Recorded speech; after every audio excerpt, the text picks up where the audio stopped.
So in CoreKeeper at the moment there's 6 bosses, but you got to start somewhere, and that starts with GLURCH, basically the slime boss. Or to give him his full title, the ARGB Master. He's pretty easy to find. You should find him in the early stages. Follow some cave systems and I promise you it shouldn't be too hard to get hold of him.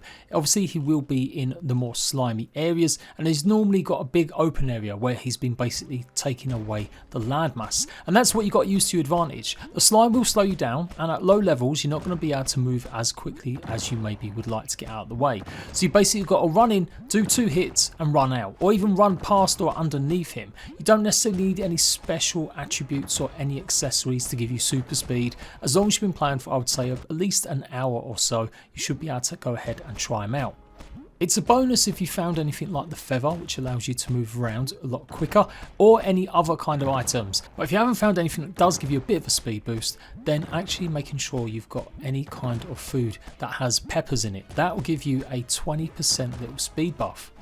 It might only last for a couple minutes, but that will give you enough speed to get away and get around when he's basically squanching on you. At minimum, you do want to have at least a copper sword just to make the fight go a little bit quicker and easier. And he does get a bit more turbo when he gets to this stage where he's basically going super jumps. So it's just a case of maybe only getting 1 hit in and then running away. And as long as, like I said, you don't get too caught up in the slime, you should be good to go. It's just about using the edges of the area that you're fighting in. That's what you need to do, is so that he knocks some more areas and you can run around them edges. If you spend too long in the middle, you are going to keep running over the slime, and it might slow you down enough that he'll pounce on you. He does take nearly 1/3 of your health bar if he does land, even wearing this armour, so make sure you've got some foods that will re-heal you pretty quick, either the heart berries and maybe mushrooms.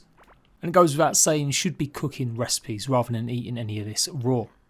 If you've been playing quite a while and not thought about taking on the boss early, maybe you've been building traps and spike traps or trying to get better armor and weapons, then honestly you don't need to bother. This is all you need to do, and just make sure you only either go in for 2 hits at the beginning of the fight or only go in for 1 hit when he starts going turbo.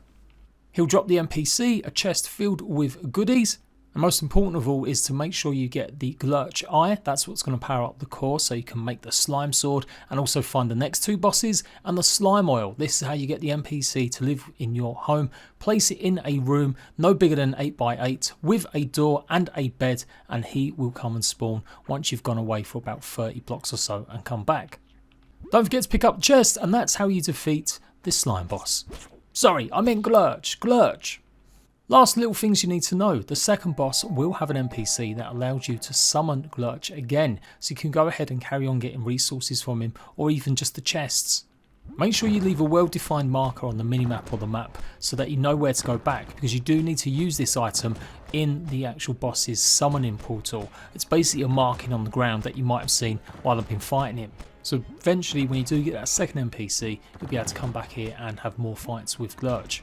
To find the location of the next 2 bosses, you can go ahead and use up the ancient gemstones and mechanical parts, and you only need to use this once and it will permanently show up where the boss is.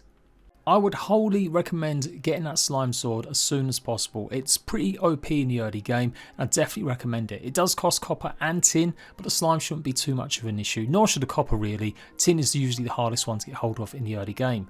It's still pretty valid, it's better than tin sword, and although it's not as powerful as the iron sword, you can see it slows down targets by a movement speed of 41% for a few seconds. And this is really good when taking on the second boss that you'll most likely encounter, the worm that moves around in a giant circle.